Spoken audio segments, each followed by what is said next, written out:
Morning campers. I've got a spotlight on here so you can see my face. Right, it's been about a month since I've done one of these, and I've always said I only do them when there's something to say. There's all sorts of bits and bobs that's gone off in the last month, so I'll try and do them in some sort of semblance of order. Anyway, hope you're all okay. Hope you're, coping with your problems and making your life's tapestry as colourful as possible, which I've been trying to do in the last month. Right, first of all, darolutamide is, I think, the first generation hormone treatment, to remove the testosterone. And it says on the side effects that it can give you joint pains. And I've got them. My shoulders, my elbows, all my hands and fingers, which I think I may have told you before. But just to explain, it's a bit like if you've not played a game of football all winter, you go out and play your first game, and the following day, what do you feel like? Oh, all your muscles ache and they're sore. Or if you've done the garden, that's what it feels like, the previous day, and then something you've not done previously. But it's continuous. I've exercised and whatever, and when you put your coat on, you put your arm on, your shoulder really hurts. Anyway, I think I'm getting into an hypochondriac because, it's all the other stuff. That's just the only thing that relates to cancer. And obviously from the last one, my first review, I'm still in full remission. So it's about a month ago since I did the last one. So a couple of months before my next review. Right, since I last did one, I've got 2 hearing aids in, and you probably can't see them, because I'm getting old and deaf. Diff. Or deaf, as we'd say in Yorkshire. I've gone a bit deaf. Yeah, so I think it's all those loud motorbikes when I was a youngster. Your fault, Mick. Yeah. So hearing aids done. Tick. That's one thing out of the way. If you remember, I got swollen ankles, so I went to see my doctor. I think it's called an oedema, and they were worried that it might be my heart, so they put me through ECG. They gave me some tablets, water tablets, to get rid, which worked very well. I only took about a week's worth, and then I stopped taking them. And then I just take them for a few days if and when it reoccurs. And it hasn't reoccurred in the last 3 weeks or so. So I'm doing okay with that. It's more or less gone. I just keep some tablets handy. Right, the other thing is I had my ECG, not ECG, sorry, echocardiogram. It's a bit like, when a woman's pregnant and they put that jelly on the belly and they have the ultrasonic scanner. Well, they do the same thing to your heart, and they look at the flows, the valve operation, the size of the chambers. And the guy says, no problems at all. He's going to recommend to the consultant cardiologist that no further action. So, my ticker's good. Not when I have a heart attack yet. You never know. Touch wood. Right, so that brings it up to date more or less. The other thing that I've been going through is, not going through, but cataracts. If you remember, I told you when I had my first chemo, and it all started going wrong, they pumped me full of steroids or hydrocortisones. And I literally saw this milky veil. I had cataracts before that, but it really got more significant. When I saw the optician, he put me forward to the hospital. I saw the hospital and they said, you need cataract operation. I had it yesterday. And it's brilliant, that eye. You can't, there's no blood, well, it's a little bit sore, but it's brilliant. And so a shout out, because I said to one of the nurses, I gave her all the details about, what I do at YouTube. And, so Julia, is it Julia or Julia? I can't remember.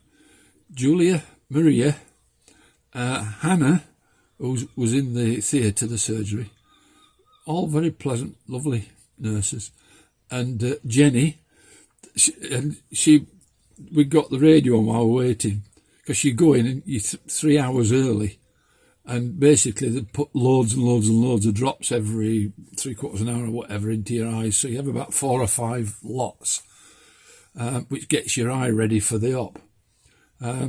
So Jenny was sort of doing a thing on a computer, and there was a radio there playing old hits, and she was singing away there. So we got a sideshow. So then we were doing a bit of a quiz as to, who was singing that song that was on. So yeah, it kept us going. But all the nurses, lovely crew. I mean, literally, you'd sit there and you'd smile, and they'd all smile back, and it counts for so much. I don't know whether it was me, because I told them I was dying this week, that I got, I've got terminal cancer. But, Julia says, "Oh, I am sorry." I says, "Don't be sorry." I says, "I make it best of my life, I'm upbeat and very positive about it. So I'm hoping she's watching this, and pass it on to all your colleagues, Julia." And she was lovely. I mean, she walked us down to the theatre, handed us over to Anna, and then basically, once I'd had the op, she made me a cup of coffee and some biscuits, and then she walked me down to reception, to the exit, to my lift, which was my lad Darren that come to pick us up. Yeah, lovely. And she wishes all, and I mean, literally, when I was walking into the theatre, all the nurses were saying, "Good luck, good luck, all the best, hope it goes well for you, and, oh, brilliant, what more could you wish for, eh? I tell you what, NHS nurses, they're they're worth every penny. And, obviously these nurses choose their calling, which is to nurse. And you can see that because they enjoy themselves, and they're happy doing what they're doing. So just as a sort of, so that's all the medical stuff, more or less. As you know, I went down Spain. We got all that lot sorted. Thank you, Chris, in Spain, who bought the caravan and whatever. And because we were there for about a month, 5 weeks, and I was doing all the sort of moving stuff and lifting heavy boxes and stuff, so I didn't have time to sort of fall asleep in the afternoon. And I was walking to the shops and getting the shopping in daily and stuff like that, or to the takeaways. So I found when I came back, I was a lot fitter, and I wasn't wanting to sort of crash on the settee all afternoon. So I thought, right, I'm going to keep myself active here. So I started doing jobs and, a bit of gardening, and I can't do a great deal because I'm still a bit weak after the chemo. But then I started working on my camper, which I'm sat in now, and I've put air ride suspension on the back, airbags and a compressor, and I've done all the wiring and plumbing and stuff, fitted it myself. Slow job because, you sort of swinging on big spanners trying to get seize bolts off of things. So it's bloody hard work. And of course you're underneath the camera and you go, my shoulder's hurting. And then you're all trapped and you can't get in the position you want. But yeah, so I put new alloys on it. So I've jacked it up, took the wheels off and took it into the local tyre company and, and then put the alloys back on and then took another 2 off and took them. What else have I done? Oh, I'm just busy. Oh, I've put rear view, that reminds me, I've got to turn it off. I put a Wi-Fi rear view camera on, which is marvellous. Really good definition. I'm sorry about this if you're not interested in camping, but I know I've got the odd one who says, "Oh, tell us all about, your sort of journeys and that." And as you know, we sailed from Portsmouth to Cherbourg, and then Cherbourg drove right the way down. And I had a front brake seize, and the brake pad, which had only renewed about 3-4 months before, was completely down to metal. And I was stuck in Cherbourg. And of course, I just didn't have the physical strength to do it. And, all credit to this chap in France, at the Iveco. And he got the vans, and which obviously must be very similar to the Fiat Ducato, which this is. And he put new pads on and did his best to unseize the caliper, which once I got down in Spain, and it got us all the way down. It took 4 days driving through Madrid New Year's Day. It's interesting. So basically jacked it up, took the wheel off, and spent 3 or 4 days just sat there on a stool, picking away, getting all the rust out and stuff, and eventually got it working a lot better.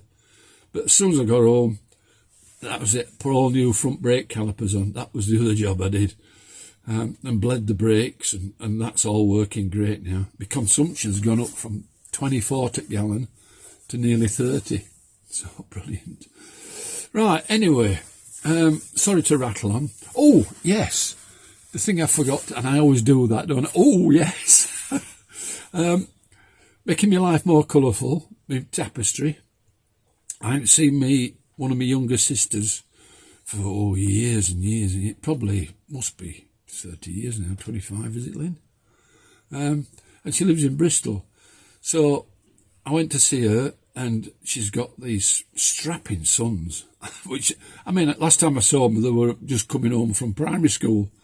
So Ryan and Daniel, and she's got a daughter as well, Christabel. And I do apologise, Lynn, we didn't get a chance to talk about it, and I kept thinking, I must ask you about Christabel, how she's getting on. But, we never did, so next time I want to know all about Christabel.